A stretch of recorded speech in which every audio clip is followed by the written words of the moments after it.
Y continuando con el programa, vamos a dar paso al doctor Carlos Cosentino Esquerre, quien nos presentará su tema Neurología del siglo XXI. Doctor Carlos Cosentino, por favor, para que pueda presentar su exposición. Gracias. Sí, buenas tardes. Quisiera que me confirmen si se ve. Sí, doctor, se ve conforme. Muy bien, pues luego de esa linda presentación voy a tratar de ser algo breve.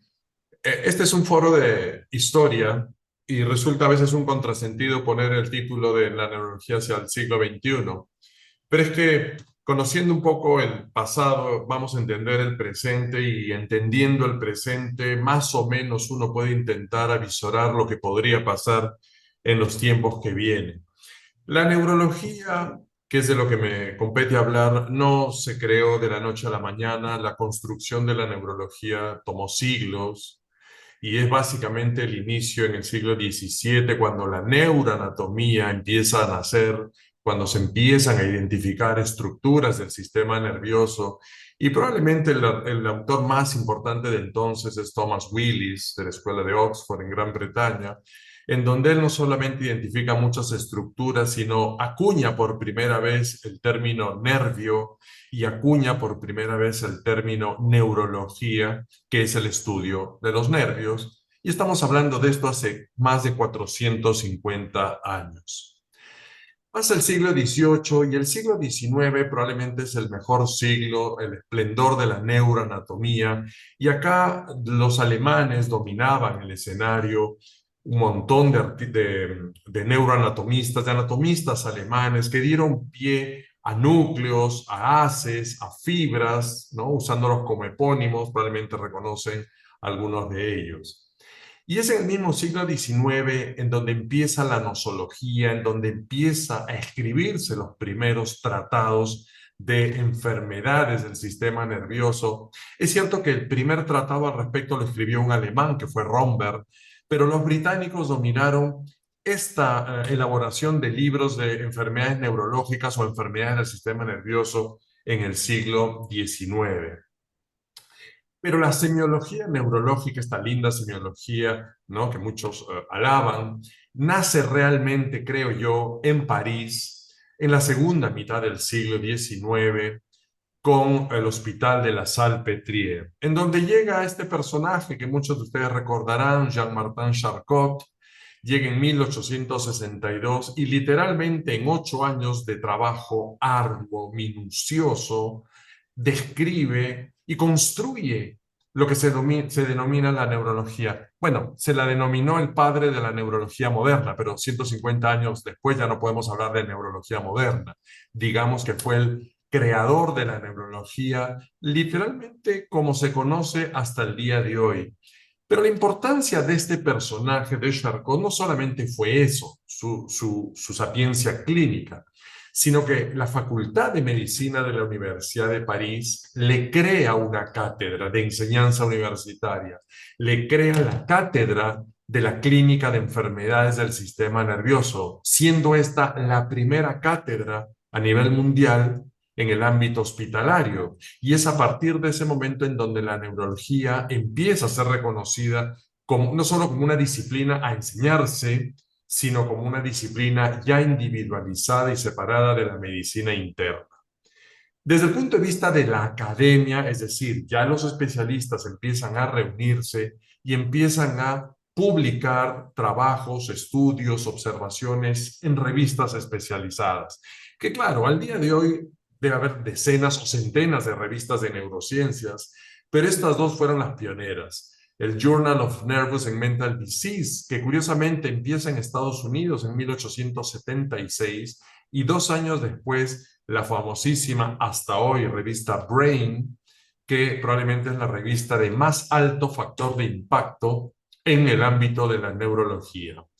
Pero la academia también decide reunirse y forma una asociación, que es la primera asociación neurológica en el mundo. Nuevamente es muy curioso, en Estados Unidos, 1875. Entramos al siglo XX y podríamos decir, un poco forzando los escenarios, que el primer tercio lo domina la neuropatología. ¿no? Se heredaban los trabajos de Golgi, se heredaban los trabajos de Santiago Ramón y Cajal, y nuevamente los anatomistas o ya los neuroanatomistas alemanes empiezan a construir mucho de la neuropatología como se conoce al día de hoy. Los trabajos de Alzheimer, de Wernicke, de los esposos Boch, por supuesto, empiezan a construir las bases. La electroencefalografía también aparece en el primer tercio del siglo XX, en donde por supuesto ha sido usada hasta el día de hoy, tiene sus indicaciones, ya casi son 100 años de electroencefalografía. Pero a mediados del siglo XX, es decir, hacia los años 50, aparecen estos fenómenos de la neurología, estos grandes personajes que dominaron durante décadas la neurología mundial y son de Estados Unidos, ¿no? Houston Merritt, Adams, Russell de Jong, crearon, elaboraron, escribieron libros de texto que hasta el día de hoy son vigentes y que se siguen editando y actualizando constantemente y desplazaron de alguna manera a todos los, digamos, los libros de neurología británicos, franceses y alemanes. Ahí también, a mediados del siglo XX, se empiezan a descubrir los neurotransmisores. Ya la acetilcolina se había descubierto antes, pero se descubre la dopamina, la noradrenalina, las catecolaminas, y al descubrir esos neurotransmisores se empieza a entender mejor ciertas enfermedades, como la migraña, como la epilepsia y, por supuesto, como la enfermedad de Parkinson, que es la que más avances tuvo al respecto. Avances que implicaron el desarrollo de la neurofarmacología y empiezan los fármacos que atacan, que curan o que controlan enfermedades del sistema nervioso, antipilépticos, antimigrañosos como la ergotamina, los antiparkinsonianos. Y sobre este desarrollo, sobre estos conocimientos, es que de a poquito se empiezan a aparecer las subespecialidades del siglo XX, básicamente en los últimos 25 o 30 años. Aparecen los epileptólogos, los expertos en trastornos del movimiento, los expertos en neuroinfecciones. Recordemos que ahí es la época que aparece el SIDA, por ejemplo, la neurofisiología y la neurogenética. Y, cómo no, las neuroimágenes. Si bien es cierto, las neuroimágenes aparecen a fines del siglo XX, agarran mucha fuerza, mucha modernidad y mucha complejidad a inicios del siglo XX. El SPECT, el PET, por supuesto la tomografía y, cómo no, la resonancia magnética, que si bien es cierto aparece en los 70s, 80s, pero al día de hoy tenemos resonadores 7 Tesla que son extremadamente potentes y que nos permite ver algo que era impensable 20, 30, 40 años atrás, ver el cerebro por dentro. Pero antes que acabe el siglo XX, probablemente la decisión más importante en el mundo de las neurociencias fue una decisión política, una decisión trascendental, que fue la declaratoria de la década del cerebro. En julio del año 89, el Congreso de los Estados Unidos aprueba una ley designando la década de 1990 al 2000 como la década del cerebro. Y un año después, el presidente Bush firma una proclamación presidencial instando a los institutos de salud de entonces a crear conciencia sobre los beneficios de investigar el cerebro. Esto no solo se circunscribía a neurología, también abarcaba salud mental, también abarcaba psiquiatría. Pero a raíz de esta decisión política de una década, no del año del cerebro, de la década del cerebro, se destinaron ingentes cantidades de dinero a la investigación clínica, a la investigación en ciencias básicas. Los centros a nivel de Estados Unidos y a nivel mundial empezaron a investigar, y a raíz de eso es que, de alguna manera, empieza a fortalecerse y a consolidarse las especialidades o las subespecialidades neurológicas. Entonces empieza a haber mucha fuerza porque hay mucho dinero en investigación, hay muchos nuevos conocimientos en cada una de estas ramas, subespecialidades de la neurología. Y así entramos al siglo XXI, pero para entender lo que pasaba o pasa actualmente en el siglo XXI, tenemos que recordar, número uno, que la población mundial crece y crece y crece, y que probablemente vamos en 8.000, 10.000 millones de habitantes. Es cierto que 7 millones se fueron con el COVID, pero la población no deja de crecer y la expectativa de vida no deja de prolongarse. y que hay un mejor control de infecciones mortales, al menos hay un mejor control de enfermedades crónicas, si bien es cierto, siguen existiendo, pero hoy el control de la hipertensión, la diabetes, etcétera, es 1000 veces mejor de lo que era 50 años atrás, y eso tiene impacto en la calidad de vida, en la morbilidad. Para poner solamente un ejemplo, enfermedades autoinmunes. Hasta fines del siglo XX conocíamos básicamente un par, el síndrome de Guillain-Barré como modelo de enfermedad autoinmune periférica y la esclerosis múltiple como modelo de enfermedad autoinmune del sistema nervioso central. Hoy tenemos muchísimos síndromes paraneoplásicos que no son más que autoinmunes, una decena por lo menos de encefalitis autoinmunes, siendo la más importante la encefalitis NMDA. En el mundo de la neurología la conocemos muy bien, y a propósito de esto invito a que vean esta película que se estrenó hace ya algunos años, que narra muy bien un caso de encefalitis por anticuerpos anti-NMDA. ¿Por qué digo esto? Porque ¿cuántos casos de encefalitis antirreceptor NMDA en el siglo XX habrán sido diagnosticados como encefalitis viral, como encefalitis herpética, y eran encefalitis autoinmune, que ahora sabemos que ya lo son?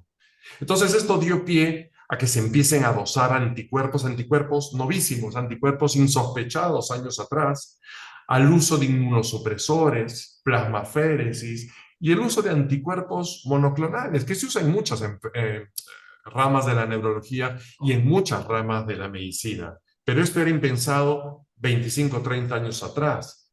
En las enfermedades cerebrovasculares, en el famoso stroke, los especialistas en stroke nos machacan todo el tiempo que tiempo es cerebro, tiempo es cerebro. ¿Pero qué significa eso?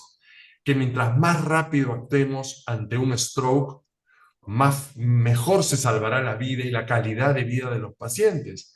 Entonces, claro, en los 50, en los 60 solamente se daba ácido acetil salicílico, por ahí algún otro antiagregante, luego aparecen los anticoagulantes, warfarina, heparina, los anticoagulantes más modernos, luego aparece la trombolisis, ahora la trombectomía, y ahora prácticamente en cualquier emergencia de cualquier centro hospitalario o clínica privada se maneja el ictus vascular muy tempranamente, revirtiendo la mayoría de los síntomas. Nuevamente, 25 años atrás no se pensaba eso. Pero nuestro gran reto, y esto me atañe porque a esto me dedico hace 30 años, nuestro gran reto son las enfermedades neurodegenerativas. Y al respecto escribí 2 años atrás, un artículo de reflexión en la revista Diagnóstico, que invito a que lo lean cuando tengan algún tiempito libre, que trata sobre las enfermedades degenerativas. Tenemos las dos más importantes, la enfermedad de Alzheimer, la enfermedad de Parkinson. Las dos dependen de la edad. Son enfermedades relacionadas al envejecimiento, son enfermedades que tienen como factor de riesgo la edad, es decir, a mayor edad, más chance tengo de desarrollar alguna de estas dos enfermedades. Pero la curva de crecimiento está anormalmente demasiado vertical. Y así se está hablando incluso de las famosas pandemias. Se piensa que está habiendo una especie de pandemia del Parkinson, porque si ahorita hay probablemente 7, 8 millones de casos en el mundo, se sospecha que en 15 o 20 años esto va a llegar a 15 millones de casos en el mundo. Es demasiado rápido el crecimiento. Y lo mismo pasa con la enfermedad de Alzheimer. Hoy se calcula que puede haber 50 millones de casos en el mundo y nada más que en 25 años se va a triplicar. Esas son las proyecciones, a 150 millones de personas con Alzheimer hacia el año 2050. Algo está pasando con estas enfermedades neurodegenerativas. Y claro, puede afectar cualquiera de estos dominios, la esfera cognitiva, la esfera del control de movimiento, en el caso del Parkinson, el primer caso sería el Alzheimer, o los trastornos puramente motores como en la esclerosis lateral amiotrófica. Pero, ¿cuál es el denominador común a estas enfermedades neurodegenerativas? Dos cosas: muerte neuronal indetenible, progresiva, cuya causa no se conoce, y el depósito de proteínas. Proteínas que todos la tenemos, pero que se empiezan a depositar de una manera anormal, sea dentro de la neurona, sea fuera de la neurona. Estos son los dos denominadores anatomopatológicos, histopatológicos de las enfermedades neurodegenerativas. Pero hoy, 2025, nadie sabe por qué se produce. Nadie ha podido entender y explicar qué desencadena esta indetenible e inexorable muerte neuronal. No importa. En el camino se va aprendiendo y entendiendo algunas cosas. Por ejemplo, al día de hoy se han identificado 12, vamos a llamarlos factores de riesgo o quizás factores de protección, si es que uno los mira atentamente, que me pueden condicionar la enfermedad de Alzheimer. Claro, las enfermedades como la hipertensión, la diabetes, la obesidad se sabía hace mucho tiempo, pero hoy se tiene claro que digamos, si se preserva la función cognitiva, de educación, de lectura, de aprendizaje, se puede combatir en alguna manera el Alzheimer. La persona adulto mayor que no escucha bien tiene más riesgo de tener Alzheimer. La persona adulto mayor que no ve bien tiene más riesgo de desarrollar la enfermedad de Alzheimer. La persona mayor, adulta mayor, que no sociabiliza, que no interactúa con su familia, con el vecino, con los amigos, tiene mayor riesgo de desarrollar la enfermedad de Alzheimer. Entonces, estos 12 factores de riesgo o factores de protección tenemos que trabajarlos y tienen que trabajarse casi como políticas de salud pública. Y como la enfermedad de Alzheimer es la enfermedad neurodegenerativa más frecuente, 10 veces más frecuente que el Parkinson, se ha empezado a acuñar este término en los últimos años que se denomina salud cerebral. Este término de salud cerebral, que vuelvo a decir, no tiene más de 5 o 6 años, se refiere al estado óptimo de salud y de funcionamiento del cerebro. ¿Para qué? Para mantener nuestras capacidades de procesar información, coordinar movimientos, mantener la atención, la memoria, razonar, tomar decisiones, etcétera, etcétera. Y hay toda una coalición muy grande a nivel mundial de entidades que tratan de promover este concepto de salud cerebral con términos pero muy sencillos, ¿no? Mantener sociabilidad, mantener actividad física, mantener actividad cognitiva, emocional, afectiva, etc. Entonces, este concepto, que claro, se circunscribe a un área de la neurología, que es el deterioro cognitivo, ha cobrado y está cobrando mucha importancia y probablemente va a ser lo que nos domine en los próximos años, este concepto de salud cerebral. Pero no debemos perder de vista la ciencia básica, la optogenética, ¿no? Que años atrás era inconcebible que, digamos, a través de haces luminosos puedan activarse neuronas y circuitos neuronales para que funcionen, para que entren en funcionamiento. O las famosas interfaces cerebro-computadora, que las veíamos en películas de ciencia ficción como, no sé, Robocop o cualquiera de ellas, o Terminator, en donde básicamente nuestras ondas cerebrales pueden intercomunicarse con computadoras y realizar tareas que estoy pensando.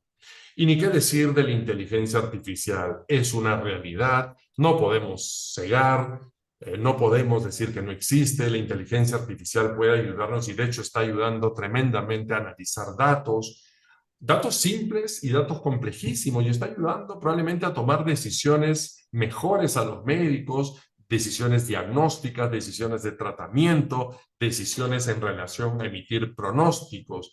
En neurología, yo creo que tiene un campo inimaginable, pero como toda novedad, tenemos que ser conscientes de que si no se maneja adecuadamente, puede haber muchos riesgos y muchos desafíos al respecto. Finalmente, creo que me quedan 2 o 3, por eso quería ser rápido. Nada de lo dicho anteriormente se podría realizar si es que no hay el capital humano, si es que no hay el recurso humano. Y tenemos que formar en esta especialidad neurólogos. Pero debemos combatir contra un mal que tenemos los mismos neurólogos, que es la neurofobia, que es que enseñamos mal la neurología, la enseñamos como si fuera algo de la élite, como si fuera algo tabú. Y en el pregrado y en los estudiantes de medicina empieza a generarse esto denominado neurofobia, que es una palabra acuñada hace 30 o 35 años, que es ese temor a enfrentar a pacientes neurológicos, ese temor a no saber examinar y no saber interpretar lo que estoy encontrando en el examen. Y esto se ha visto que es una barrera muy fuerte para que la formación de los especialistas avance y crezca. Habrían decenas de metas de la neurología para las próximas décadas, solamente listo 4 o 5, ¿no? Nos queda pendiente la identificación de las causas de las enfermedades neurodegenerativas. Tenemos que seguir disminuyendo la mortalidad de los strokes, de los accidentes cerebrovasculares. Son episodios prevenibles, pero hay que trabajar mucho más. Hay que detectar biomarcadores más tempranos. Me encantaría hoy día diagnosticar a alguien que va a ser un Alzheimer, un Parkinson dentro de 10 o 15 años y poder decírselo hoy y hacer algo. No hay esa forma todavía. Hay que hacer más rápidas las pruebas inmunológicas. Por supuesto que hoy hay 30 pruebas inmunológicas que no había años atrás, pero demoran, son complejas, no se hacen en todos los centros, ni qué decir de las pruebas genéticas. Y cuando todo esto se entienda, que es ciencia básica, se podrán diseñar fármacos neuroprotectores, fármacos que me restablezcan células muertas o células perdidas, en fin. Esto que sigue siendo un sueño, yo creo que es un sueño que va a alcanzarse mucho más rápido de lo que uno piensa. Y en estos minutos he querido hacer esta locución. Señor presidente, muchas gracias por su tiempo y no nos he querido aburrir demasiado.